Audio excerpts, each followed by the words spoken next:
हंगामा इसलिए बरपा कि महज 500 लड़के एनटीपीसी से असंतोष में थे। वो राजेंद्र नगर स्टेशन या अलग अलग गए थे। रेलवे के 1.5 करोड़ ग्रुप डी के लड़के अपने घर में रजाई में घुसे थे। वो इंतजार कर रहे थे कि उनके सीनियर बच्चों के साथ आरआरबी कुछ अच्छा सलूक करेगी। आरआरबी ने उन सीनियरों को कुछ नहीं सुना, बल्कि जो 1.5 करोड़ रजाई में घुसे थे उनको कह दिया कि तुमसे अब मेंस एग्जाम लेंगे।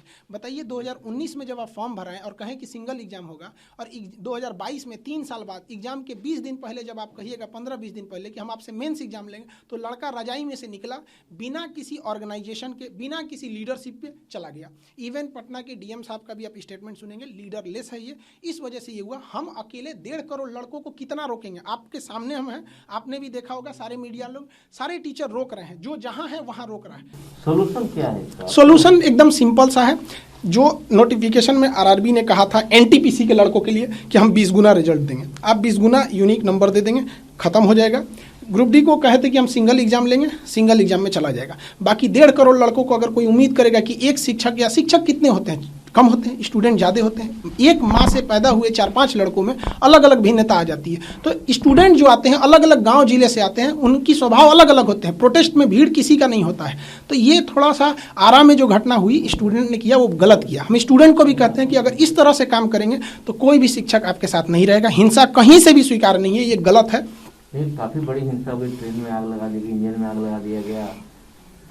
ये गलत हुआ है, लड़कों ने भी ये गलत किया है। जो ट्रेन की इंजन में आग लगा दिया गया, वो इंजन में कोई था नहीं। ये मतलब एक लक बाई चांस कहिए कि किसी की जान मतलब उसमें नहीं, ये गलत है। इसकी हम हमेशा लड़कों को भी हम सख्त कहते हैं कि ये आपसे विनती नहीं, हमारा आदेश है। सारे स्टूडेंट को कहेंगे कि आप कहीं भी हिंसा करेंगे, आरआरबी को बहाना मिल जाएगा, हम लोग साथ नहीं आ पाएंगे, खुल के नहीं बोल पाएंगे। स्टूडेंट समझिए, टीचर कभी भी एक्सेप्ट नहीं कर सकता है। अगर स्टूडेंट गलत है तो हम उनसे बोलेंगे, स्टूडेंट सही है तो भी बोलेंगे। आरआरबी इतनी बड़ी संस्था है, हम लोग जब उससे लड़ गए, गलती किया, तो स्टूडेंट अगर गलती करेगा उससे भी लड़ जाएंगे। तो स्टूडेंट को भी हाथ जोड़ के कहते हैं कि ऐसा काम मत कीजिए कि हम लोग को अपना हाथ पीछे खींचना पड़े।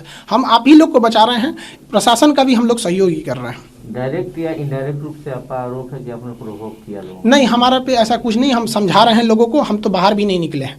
मतलब कल से हमको खाना खाने का भी फुर्सत नहीं मिला है। मीडिया, यूट्यूब सबसे समझा रहे हैं लड़कों को, हम रोक के रखें। हमारे यहाँ से 10 कदम है भिकना पहाड़ी, वहाँ पे कल आप देखेंगे प्रशासन ने आंसू गैस के गोले चलाए, वाटर कैनन चलाए, लाठी चार्ज कराए। वहाँ पे हम अवेलेबल नहीं थे, बल्कि बच्चों को हम समझा ही रहे थे। लेकिन आप बताइए, आप 1.5 करोड़ लड़कों को प्रोवोक कर दीजिएगा, उसके बाद आप एक जिम्मेदारी, एक इंसान कितना कंट्रोल कर पाएगा? कहीं से भी आपको लगा कि हमने बच्चों को प्रोवोक किया या हिंसा बढ़ाया? हम तो समझा ही रहे हैं।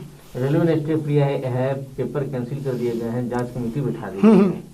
कैसे देखते हैं, क्या पहले हो जाना चाहिए? ये देखिए, आप बताइए, जो शिक्षक और जो स्टूडेंट मिलके पिछले 3 साल से 8-8 मिलियन ट्वीट कर रहा है, अगर ये 18 जनवरी को जो ट्वीट किया गया था, उसके बाद रेलवे अगर इस चीज़ को ले लेता तो क्या ज़रूरत थी? आपको लगता है ऐसा होता?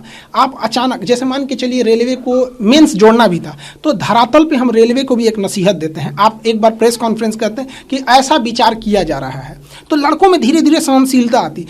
पेशेंट भी मर जाता है ना हॉस्पिटल में, तो डॉक्टर नहीं कहता कि तुम्हारे अब्बा मर गए, आराम से बोलता है सीरियस है, ऑक्सीजन पे है, वेंटिलेटर पे है, भगवान भरोसे हैं, धीरे धीरे, ताकि सहनशीलता धीरे धीरे आए। अचानक बोल दीजिए ना कि तुम्हारे पापा मर गए, हॉस्पिटल फोड़ देगा वहाँ पे। जो दिखाता है ये लोग ज़मीनी स्तर पे है ही नहीं यहाँ पे, तो ये गलत है। और रही बात कि लड़के ज़्यादा हो गए हैं जिस वजह से CBT 2 लेना है, तो बताइए 2019 में जो लड़का फॉर्म भरा है, आपको 19 में ना पता चल गया होगा कि ज़्यादा लड़के हैं। 1.5 करोड़ लड़कों को अचानक एक फरमान जारी कर देते हैं, लड़का नहीं भड़केगा। दे रहा है दुरुस्त है रेलवे के लिए? हाँ, दे रहा है, दुरुस्त है, सही है। हम लोग कहीं से भी नहीं चाहते हैं, हम लोगों ने कभी भी प्रोवोक नहीं किया। इवन सारे टीचर में कुछ टीचर जो थे वो कह रहे थे कि नहीं, अब डिजिटल कोई सुन नहीं रहा है, हम लोग की कोई वैल्यू नहीं रह गई है।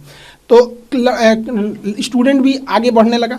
इसमें क्या हुआ, पुलवामा जो अटैक हुआ था 2019 में, तो उसमें कई सारे शिक्षक और लोग भी गए थे प्रोटेस्ट में। तो कुछ छोटे मोटे न्यूज़ चैनल वालों ने उस चीज़ को काट दिया और कहा दिखी कि सारे रेलवे के लड़के सड़क पे आ गए हैं, जिस वजह से लोगों को मिसअंडरस्टैंडिंग हुआ। और प्रशासन को भी समझना चाहिए कि जो उस समय जो प्रोटेस्ट का वीडियो दिख रहा है, जिससे ये प्रोटेस्ट चालू हुआ है, उसमें सारे लड़के शर्ट पहने हैं। बताइए, जनवरी के महीना में कोई शर्ट पहन के घूम सकता है प्रोटेस्ट में? तो ये समझने में भी गलती हुई है प्रशासन। क्या लगता है, जांच कमेटी ही इसका सलूशन है? जांच कमेटी को रिजल्ट लेना पड़ेगा। हालांकि जांच कमेटी अच्छी बनाई गई है। आरआरबी चेन्नई जो कि नोडल एजेंसी रही है इसकी, उसको भी शामिल किया गया, और भोपाल आरआरबी को, और बाकी कई सारे लोगों को भी शामिल किया गया। अच्छी बात यह है कि 16 फरवरी तक लड़कों को भी अपनी मतलब मेल दिया गया है वहाँ अपनी ग्रीवांसेस को रखने की, और हर एक आरआरबी से इंडिविजुअल 4 मार्च तक रिपोर्ट मांगा गया है। उसके बाद क्या रिपोर्ट आएगा उसके बाद ही कोई कह सकता है।